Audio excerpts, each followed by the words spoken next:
Lawrence with this spare would have a nice 4-pin lead.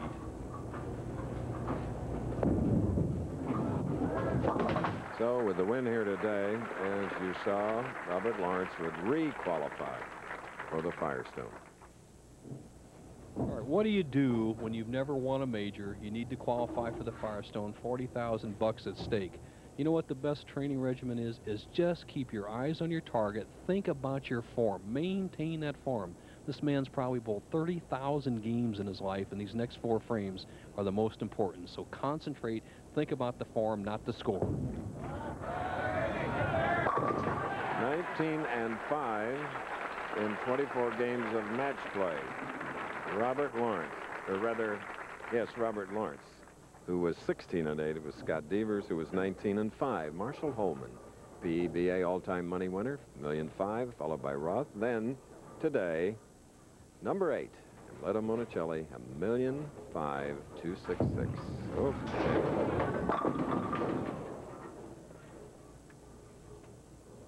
Well, Devers had a chance to really take hold of this match coming up there in the 6th frame when he had 2 strikes working, a 10-pin lead, could have made it 20. He opened in the 6th, now gets the solid 7 in the 7th. This conversion, he would be 4 pins down. If you just joined us, defending champion Pete Weber, winning last year in Indianapolis, finished 15th here.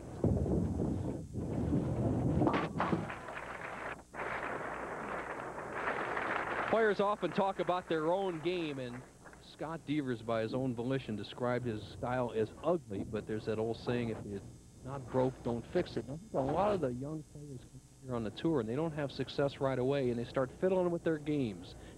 Good move by Devers to stay with his natural game. Now, Devers, with a little drift in his approach, will start here, drift this way, and actually throw the ball almost straight down the 2nd arrow.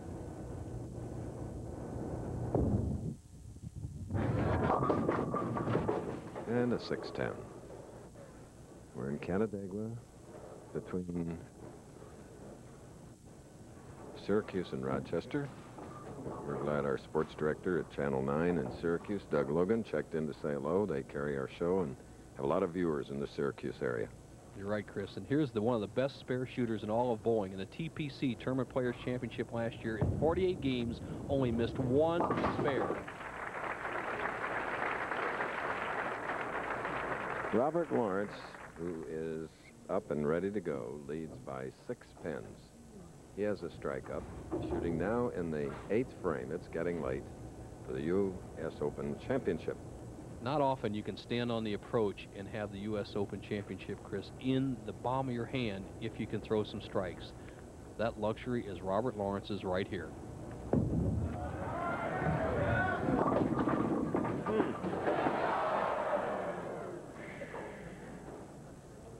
Wanted that one. Well, he goes from happy to sad in 1 second. He was wide here. He thought it was a good shot. Then he thinks it's going to be a 2-7 split. And he's hoping it strikes again. Conversion here, he will maintain his lead.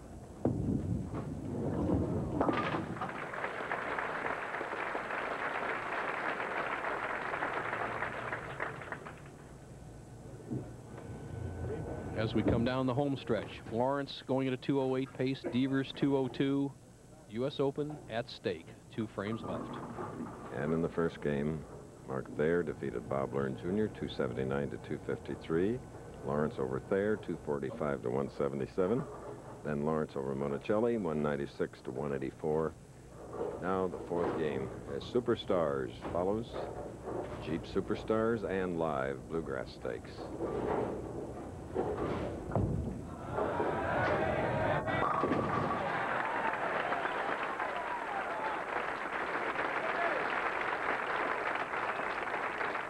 It's what you build for in a professional career. It's up to Devers to answer the message given to him by Robert Lawrence. It's going to take strikes to win this one. 9th frame.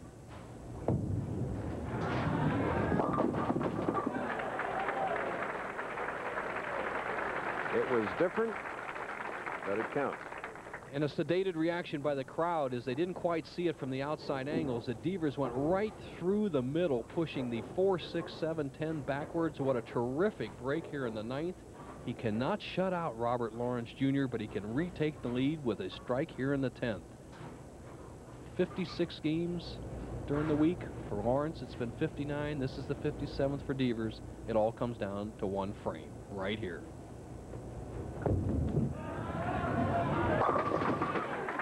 Bo, you remember at the breakfast meeting before last year's Firestone, they asked Scott Devers about his shot. He said, "It's ugly, but it worked." You're right, and it worked to perfection right here in the 10th frame. He has retaken the lead. He leads by 4, can extend that lead to 14 with one additional strike here in the 10th frame, but he cannot shut out Lawrence. No matter what happens, Lawrence has a chance to determine his own destiny. There's Lawrence. Devers 4th in last year's major Firestone.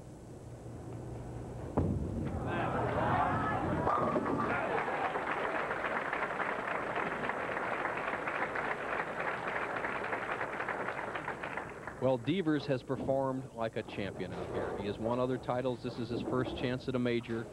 He has used only one bowling ball all week. We talk about players changing balls. Devers has used this red ball all week long, made the adjustments with his speed, and now he's done what he's had to do here in the championship game. It'll all be up to Robert Lawrence.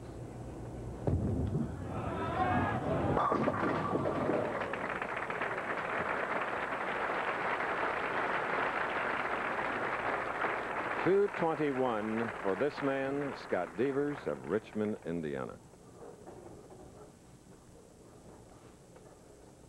Right now, Robert Lawrence needs a strike 2 times in the 10th frame and a 4 count.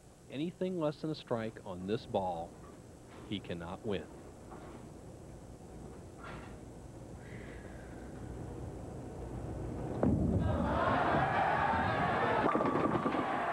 What pressure.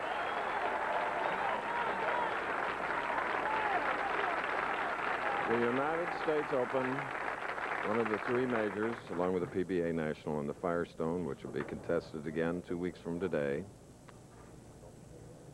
Very composed strike in the clutch by Lawrence, but this is the one that counts. The 4 pins, they're automatic. This is the one that'll allow him to be either the 1992 U.S. Open champion or the runner-up. Must strike.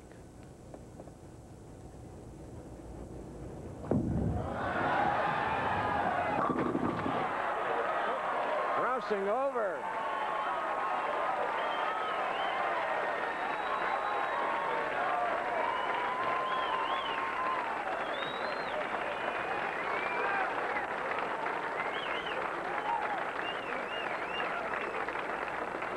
Chris, he's going to make that strike count because he's going to get 4 or more pins and be the U.S. Open champion. And I have to say, in the 18 years you and I have sat up here doing the majors, that is the best break I've ever seen in a crucial position in a major tournament. That's a winner right there. And so tough for Scott Devers. 3rd title. My, oh my. Standing for both bowlers, I would think, but mainly the U.S. Open champion. 226 to 221. John Jowdy congratulates his pupil, Robert Lawrence. Okay, 40,000 to Lawrence, 22 to a